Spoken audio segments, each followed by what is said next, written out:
Can you tell us how we can stand in faith and love and hold the vision as you do and you're taught to do in our own lives, and hold the vision for love and stand in faith? Everything begins with first understanding, and that understanding start becoming our belief, and then we start practicing, because everything comes with the practice. As I was telling you that I just created 10 thoughts of peace, only 10 thoughts of peace. The next day was 11, then 21, 31, it's a practice we call it. And that also, in other words, we say power of practice. So, love begins with the self, If I have love, I don't have anything else to offer. That means if there is hate in me, then I am able to hate somebody. So when you start having self-respect and you look at your inner treasures and you say, what am I holding here? Am I holding guilt? Am I holding fear? Am I holding, And you start sorting out yourself internally. I want to hold peace, I want to hold love, I want to... And whatever anyone does, if you cannot love that person, at least you can have mercy. I always say, okay, that person has done really something which is very hurting. At least forgive, at least have mercy. There are different ways. But with the practice, when you start using this more, the comforting part is coming to you. You know what I'm saying? It's not you giving anyone love, but you becoming more loveful. A set is coming to you, and you are becoming elevated. So it's just the practice. And practice is what? A thought. Everything begins with a thought. You just have to say, whatever anyone does, I love you. There are many, I just gave one brief story that I was traveled South America, also in Brazil. So our sessions at our centers are in the morning hours. So this woman was, coming out, and she was shopping, and so there was a 9-year-old boy, and he had this knife and trying to show her in the sense of to get some money. So this sister looked into the eyes of that boy, kept looking and said, oh, you have beautiful eyes. You are such a beautiful boy. You are such a beautiful boy. And that child, is because that she never heard in life, and maybe he wanted to hear it. And knife just fell. He said, but still I need money. That boy is saying whether I was doing that way. And she said, I will give you money. I have this cart. I have shopped. You take it up to my car and I will give you money. So this boy took this cart and she gave money. She would have given, but it was such a beautiful way she was saying that boy learned that you get money, you do something. And in the end, then she did mention to that boy that if you do work, you don't have to do what you are doing it. But because that boy had never experienced, he was a street boy and never experienced anyone saying any good thing to that person. And then, many these small stories, because when we all meditate, then we experiment different methods than other people. So they sometimes send us these experiences. Then I say, but God is our parents and everyone is God's child. At least I can look at that. And it brings a lot of changes. We are thousands of us live together, work together in harmony. It's only awareness we keep for each other is, you had been chosen by God. You also like me. And so beautiful relationships get established. So I think then you don't want to put yourself in cage of jealousy or hatred or anything. You feel free because I have only one thing to offer, and that's love. So it's a practice. And more you practice, more you experience, and that's why the theme we have chosen is experiencing inner power and protection. We don't want just that you listen and you believe, but I encourage everyone to take any one power. Take power of love, either take power of peace, take power of purity, that I will think pure, or take even this, if you can practice, is power of silence also, because sometimes, we think too much, and meditating and silence. And the last one, which is very important, is power to be cheerful and happy.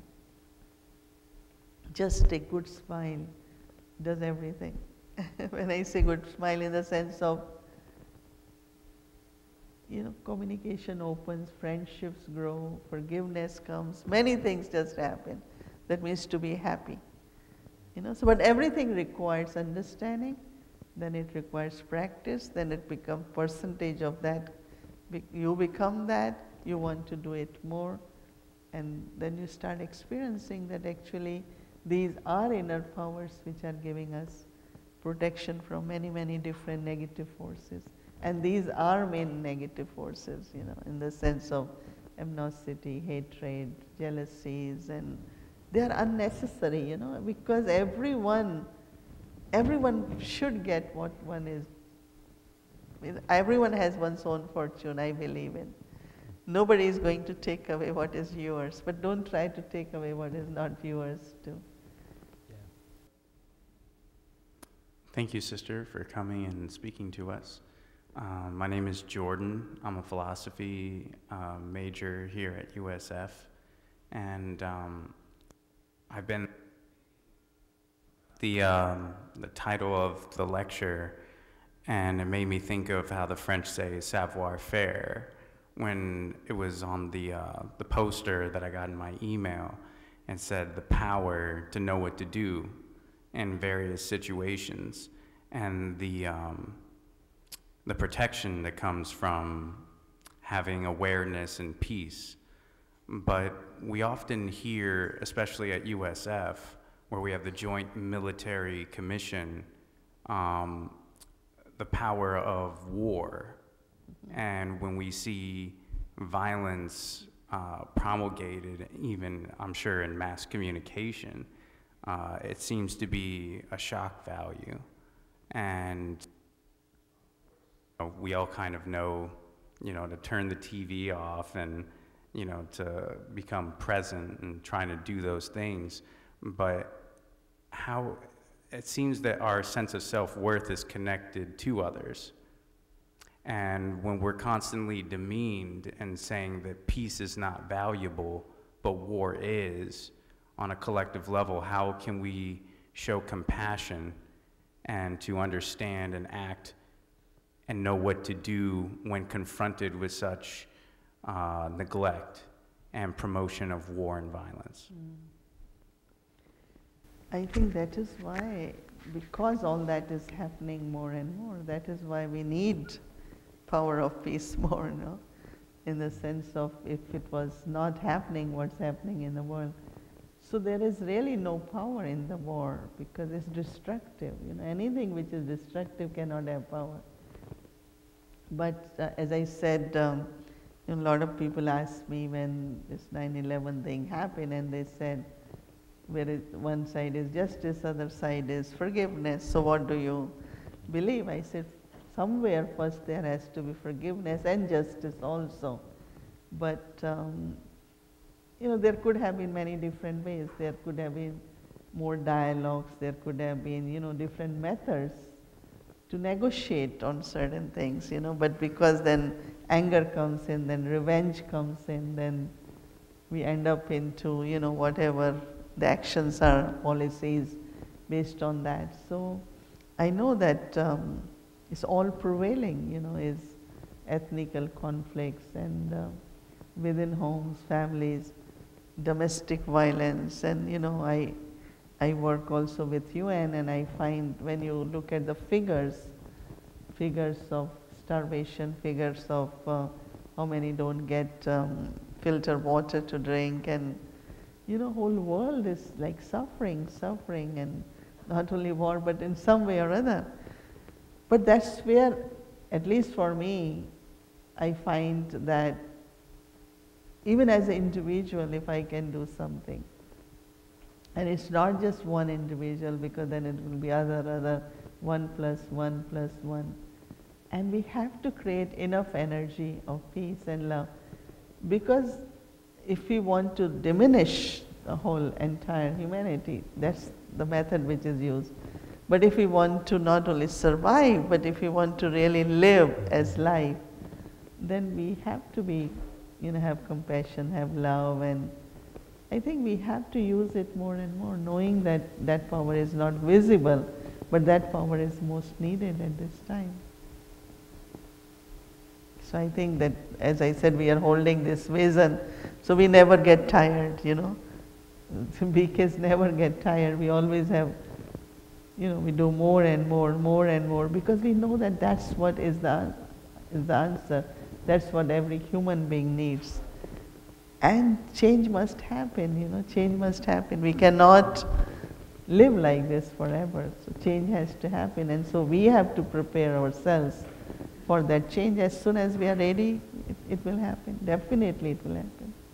So you're almost coming back to the Gandhi approach of winning through the inner peace. Yeah, non-violence and peace. Yeah.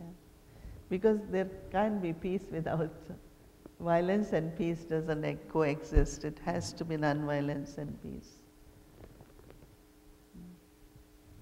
And that is why, even news, and I myself have done journalism as my degree and did practice for a while, and until now I am out in that, knowing everything, keeping myself informed and all that.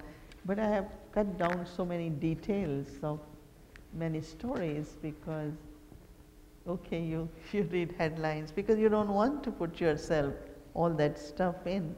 You keep saying it. So also we have to decide how much I hear, how much I see, what is needed. I go to UN, so when I go we have to talk about a lot of current situations, all that. So I keep myself well informed, but I don't allow that information to deeply go in my heart, because I know I can't function then. So I still want to keep as information. I know it's a reality, but I don't want to be affected by reality. At least I keep my spiritual immune system strong, so that I can still share the message, and I can still share this is my belief and this is my vision. And that capacity I keep building, and so that one day shouldn't happen, then I say, no, it's not going to happen. So that's I think we all have to do, to stay as messengers. You were speaking earlier about vibrations. I truly believe that everybody on this globe has a connection with everyone. And my question to you is, with all the parts of the globe that we have what we call natural disasters, do you think that because of the unnatural acts that we have created as a human race, that we are affecting the actual order of the actual, what we call Mother Nature? And so no matter where you are, we have earthquakes, fires, tsunamis, whatever the case may be. I truly believe that for whatever reason, because of the things that we're doing, that we have affected the planet, and the vibrations that we are putting out, it's causing those effects. I just wanted to ask you how you felt about that. Yeah, definitely, 100%. That's what I believe, that the changes which are happening at all levels, is basically because of our vibrations. And, you must have read recently when they are doing a lot of formations in the water. And I don't know, in Japan and some countries, they have done research on your vibrations and your thoughts, that is through your thoughts. A lot of formations which are happening in the water is really through your vibrations. So I think that vibrations have a lot to do, and because it's not that if I am peaceful, but through that peace the nature should change, in the sense it should respond in a different way. So whatever has happened, definitely it's our negative influence. So I definitely connect with that very much.